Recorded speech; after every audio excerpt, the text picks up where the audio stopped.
I'm in Las Vegas.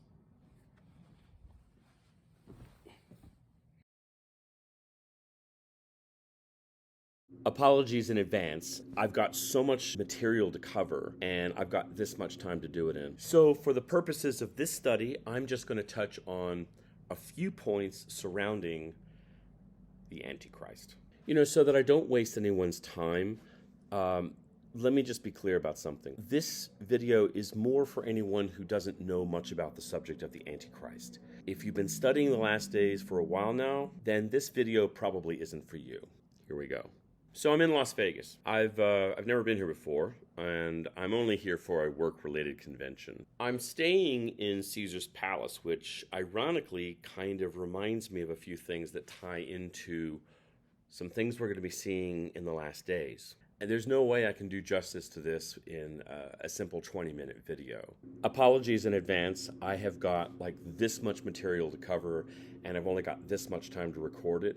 I'm going to be really busy at this convention, so parts of it are probably going to be all over the place.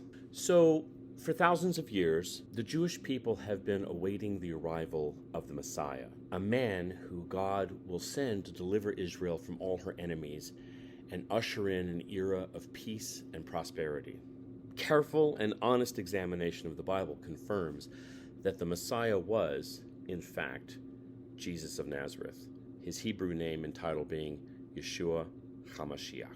However, careful examination of scriptures also reveals that his arrival would come in two stages. His official entrance onto the world stage happened 2,000 years ago, and after he fulfilled the prophecies about his first coming, and then subsequently returned to heaven, there are still many prophecies yet to be fulfilled surrounding his second coming.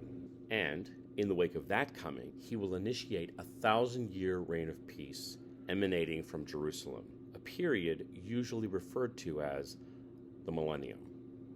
And at the end of the 1,000 years follows the Great White Throne Judgment and the ultimate restoration of all things. Which leads me to the purpose of this video. The enemy of our souls, the fallen angel known as Lucifer, also known as Satan or the devil, he desires to destroy everything that God has done to redeem us. And if you examine the scriptures closely, you'll discover something very interesting and very distinct in Satan's war strategy. Satan always attempts to counterfeit everything that God has done. What's in a name? The Greek word for Antichrist is generally understood as meaning against Christ. And while I agree that there is an aspect of the Greek word that can be understood to mean against, I think the more accurate translation of the Greek word means in place of Christ. The Antichrist's focus is trying to replace Christ, the actual Messiah. He will do things that will mimic what the true Messiah did 2,000 years ago. I know this is going to upset a lot of people, but from what I read in Scripture, anyone who is still waiting for the true Messiah, but has already rejected Jesus, sadly, such individuals will very likely think that this Antichrist is the promised Messiah. I'd like to focus on a few things in the Bible that describe the Antichrist. These scriptural clues aren't necessarily in absolute chronological order. It goes without saying that if someone is going to become powerful enough to become a world leader of this scale, he'll have to have control of vast amounts of money. But in order to win the hearts and minds of the people of the world, as part of the plan to achieve this, he will be preceded by a forerunner. Much like John the Baptist prepared the people's hearts to receive the arrival of Jesus, the Antichrist will have his own kind of John the Baptist. In this case, this man is called the false prophet. The Antichrist and his false prophet will perform miracles. There's a lot of foreshadowing in the Old Testament to these two men in the last days. There's way too much to share in this short video. Suffice to say, there are times where God allows Satan or his servants to perform the supernatural. A classic example of this is when Moses confronted Pharaoh. The first few miracles that God performed through Moses, Pharaoh's magicians then supernaturally counterfeited those miracles. We're even warned in the New Testament that there will be supernatural events happening disguised to deceive the masses. But it appears that the Antichrist's ultimate act to counterfeit Jesus and subsequently win the hearts and minds of the people appears to be the Antichrist dying and coming back to life. Another hallmark of the Antichrist's rise to power, he will pretend to care about the poor. Interestingly, there are only two people in the Bible who are referenced as the son of perdition: the Antichrist and Judas Iscariot. In the Gospel of John, there's a moment in Jesus' ministry where Judas acts indignant that an expensive perfume was supposedly wasted when it could have been sold and the money used to help the poor. But it's then quickly revealed that Judas didn't care about the poor. He just wanted an opportunity to steal the money that it could have been sold for. By calling Judas the son of perdition, I believe it's a clue to something we will see in the Antichrist. As a means of establishing his credibility and gaining worldwide support, he'll pretend to care about the poor. And I don't think it'll just be lip service. I think he'll actually have to do some things that will help those who are suffering financially, at least in the short term. These acts of helping the poor will help win the hearts of the people around the world and move them closer to following the Antichrist and ultimately worshiping him. While this next point is somewhat obscure in the Bible, the scriptures we do have seem to suggest that things will get so bad that a world leader will have to step in to prevent the world from actually destroying itself. I personally believe, at least at this point in my studies, that the buildup to a potential world war will ultimately revolve around the nation of Israel. The Antichrist will make a treaty with Israel to protect her. Historically, Israel has rarely enjoyed peace and security. She's surrounded by nations that hate her and want to see her destroyed. It's my understanding that the Antichrist will have to secure Israel's safety as a key to keeping the nations in check, thus creating a global peace. That said, securing this makeshift peace is merely a stepping stone to cementing his power on the global stage. After 3.5 years, he'll betray Israel. The Antichrist will eventually break this covenant with Israel. And this betrayal, if I've done my study correctly, seems to coincide with something else he will do. After establishing this covenant of peace with Israel, after 3.5 years, he will declare himself to be God. There's a lot of difference of opinion on this point. The most popular belief is that the Antichrist will pave the way for a third temple that will be built on the Temple Mount, that he'll reinstate animal sacrifices, and that after 3.5 years, he goes into the temple and declares himself to be God. Assuming this is the correct interpretation, I believe that what follows is something that we have seen before in history. He will require the world to worship him. Because I'm staying here at Caesar's Palace, it's a reminder of the status of the emperors of the Roman Empire. Several were effectively revered as gods. One of them, Nero, was so deluded. Some of the things that he did, I don't even have time to go into here. But the thing that he seems to be best remembered for is that he persecuted Christians. This man was sadistic. He had them tortured and murdered in the Colosseum for entertainment. He blamed them for things that they had not done. Under Nero, there was a serious persecution of Christians. Countless Christians were murdered brutally, butchered, tortured as a point of history repeating itself. This next clue in the Bible is kind of interesting. An icon is erected of the Antichrist. Given the times and technology in existence right now, this one is fairly open to interpretation. We see in Revelation 13 an interesting verse. It says that an image of the Antichrist is created. I use the word image because the Greek word is basically where we get the word icon. This could be interpreted as a statue of some kind, but it doesn't necessarily have to be a statue. With the technology we have today, this icon, whatever it is, it may not be limited to a single localized image. With today's technology, this icon could be seen around the world. How it's going to manifest, I can't say at this stage. Interestingly, though, we see a foreshadowing of this event in Daniel chapter 3, when Nebuchadnezzar erected a statue of himself and required his kingdom to bow down and worship it. There is one part of this verse that is a bit mysterious. The image speaks. Again, with today's technology, that wouldn't be so hard to achieve, and yet there's something about this image speaking that will mesmerize the world.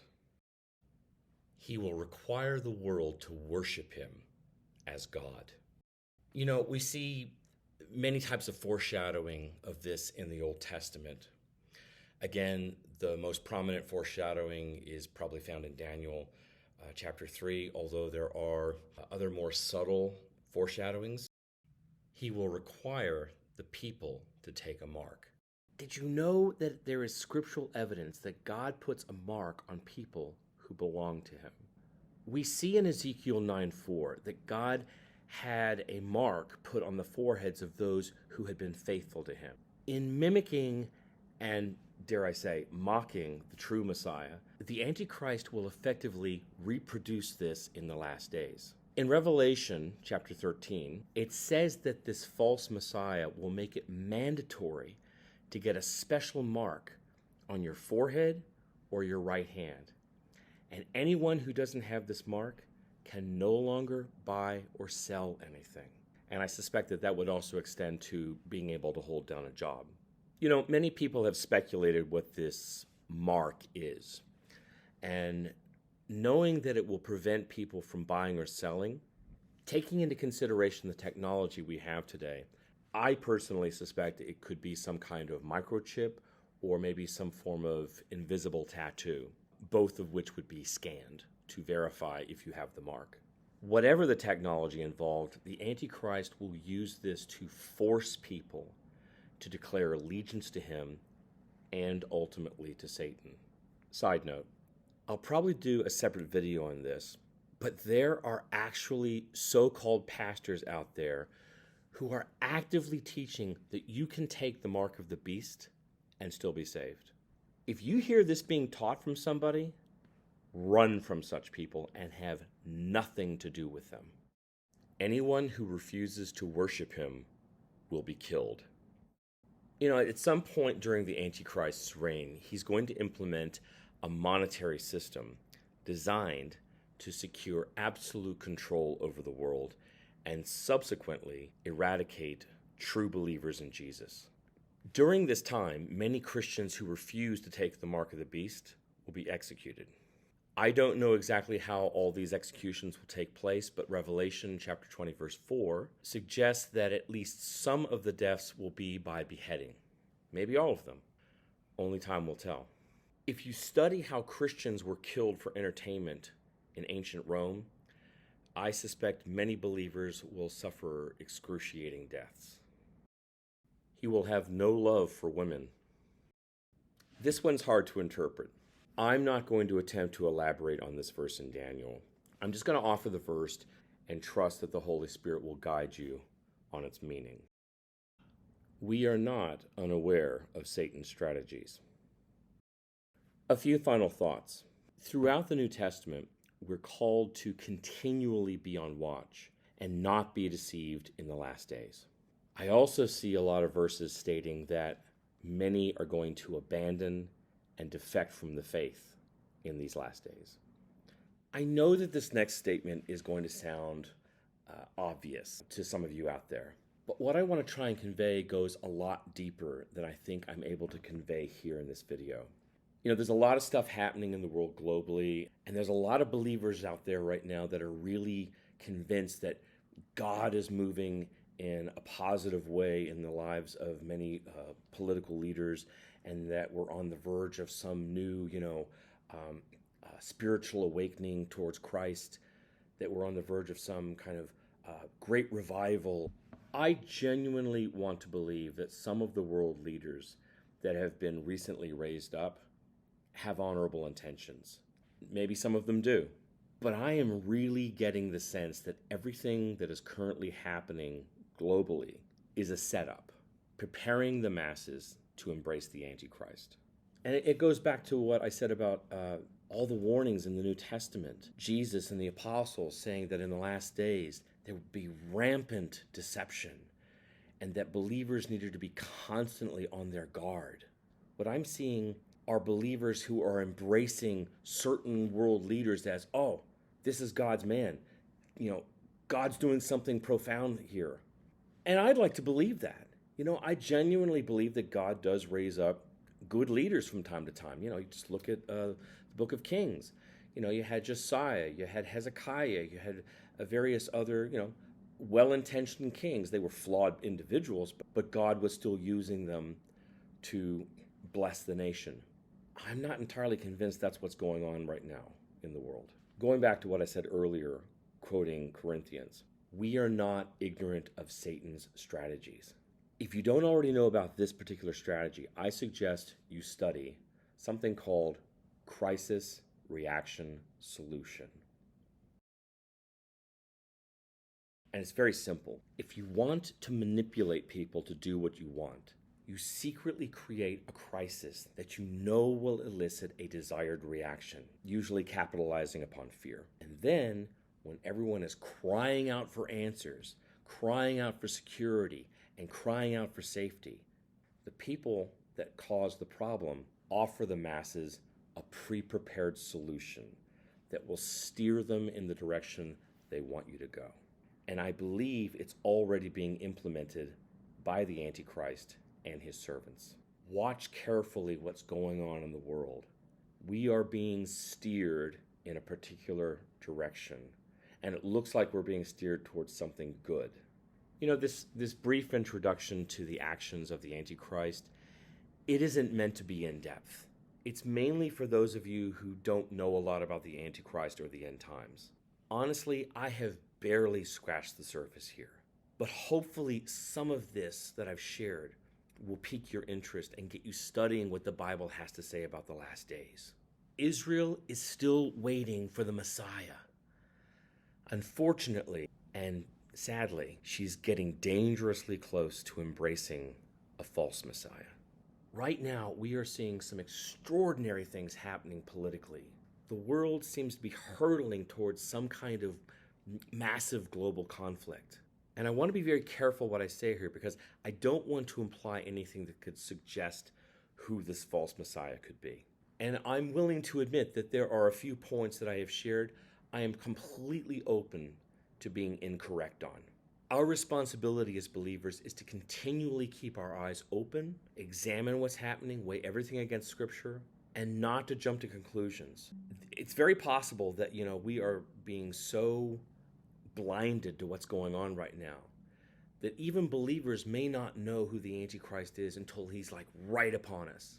Right now we look in certain directions and it's like, oh, it's that person. Oh, it's that guy. Oh, it's him. Oh, it's got to be him. And right now, there's one person I have my eye on. He seems to be fulfilling everything that's suggested about the Antichrist. I'm not going to draw any conclusions. Ask God to give you wisdom.